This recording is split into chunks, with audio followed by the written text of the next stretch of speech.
elétrica em uma dada região é uniforme e tem módulo tanto, como mostra a figura a seguir. Determina a diferença de potencial entre os pontos AB, BC e AC. Gente, vamos lembrar o seguinte, toda vez que eu tiver um campo elétrico, as superfícies equipotenciais formam ângulo de 90 graus com as linhas de força do campo elétrico. Então aqui, ó, teria uma superfície equipotencial passando por BC. Eu não sei quantos volts tem no ponto B e no ponto C, mas eu tenho certeza que o potencial em B é igual ao potencial em C. Já o ponto A vai estar sobre outra superfície equipotencial. Eu não sei quanto. Bom, dito isso, o que a gente vai fazer? Ele quer a DDP entre os pontos AB, BC e AC. Olha, entre BC eu já te dei. Porque se o potencial de B e C são iguais, então eu já sei que a diferença de potencial entre B e C é nula. Agora, qual é a DDP entre A e B? Só para efeito didático, pessoal. Imagine que aqui tenha 100 volts e aqui tenha 90 volts. Estou inventando esses números. Qual é a DDP entre essas superfícies equipotenciais? 10 volts. Então, independentemente desses valores aqui, uma coisa eu tenho certeza, que a DDP entre os pontos AB e AC serão as mesmas. DDP entre AB é igual a DDP entre AC. Quando você tem um campo elétrico uniforme, qual é a equação que a gente utiliza? Que a diferença de potencial entre dois pontos, no caso aqui eu vou escolher os pontos AB, é dado pelo campo elétrico vezes a distância entre esses pontos. Então a DDP entre AB vai ser o campo elétrico 100. Qual é a distância entre os pontos? Entre A e B, 0,1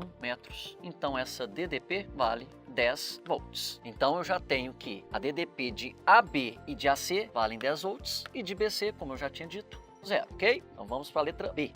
Vamos deixar aqui no cantinho para nossa consulta que a diferença de potencial entre AB são de 10 volts e que a diferença de potencial entre BC deu 0. Tranquilo? Letra B. Determina a força elétrica que age sobre uma carga pontual colocada no ponto A desse campo. Vamos aplicar a fórmula direto? Campo elétrico é a força elétrica dividido pela carga. Campo elétrico, ele me deu 100 newtons por coulomb. Isso é igual força elétrica, não sei. Carga que ele vai colocar ali, está aqui no enunciado, 1 vezes 10 elevado a menos 6. Essa conta vai dar que a força elétrica vale 1 vezes 10 elevado a menos 4 newtons. A letra B também pede para calcular o trabalho realizado por um agente externo para conduzir com velocidade constante. Você tem que lembrar do teorema trabalho-energia cinética, que diz que o trabalho total é dado pela variação da energia cinética. E o que seria o trabalho total? É o trabalho da força elétrica mais o trabalho da força externa, eu vou chamar essa força externa de Fzinho. E isso é igual à variação da energia cinética. Acontece que, como ele disse que a velocidade é constante, não há variação da velocidade, consequentemente não há variação da energia cinética. Então isso aqui é 0. Então o trabalho da força externa, Fzinho, vai ser igual a menos trabalho da força elétrica. Mas o que é o trabalho da força elétrica?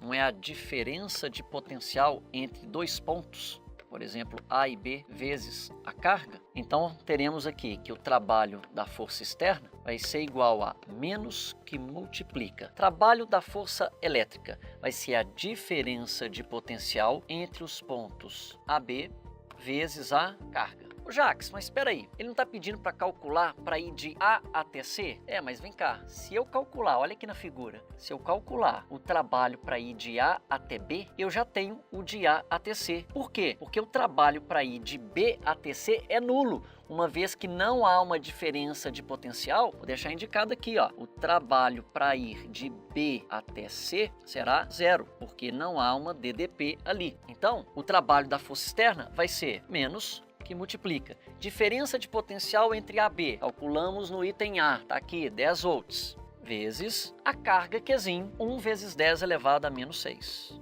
Essa conta vai dar menos 1 vezes 10 elevado a menos 5. Lembrando, o que eu calculei foi o trabalho entre A e B e, consequentemente, que serve entre A e C, uma vez que o trabalho, vou deixar até escrito aqui para você, que você pode estar achando estranho, o trabalho para ir de A até C é, na verdade, o trabalho para ir de A até B mais o trabalho para ir de B até C. Como o trabalho de BC é nulo, sobrou apenas o AB, que é essa continha que eu já deixei indicada aqui. Ok, turma? Um abraço, tchau!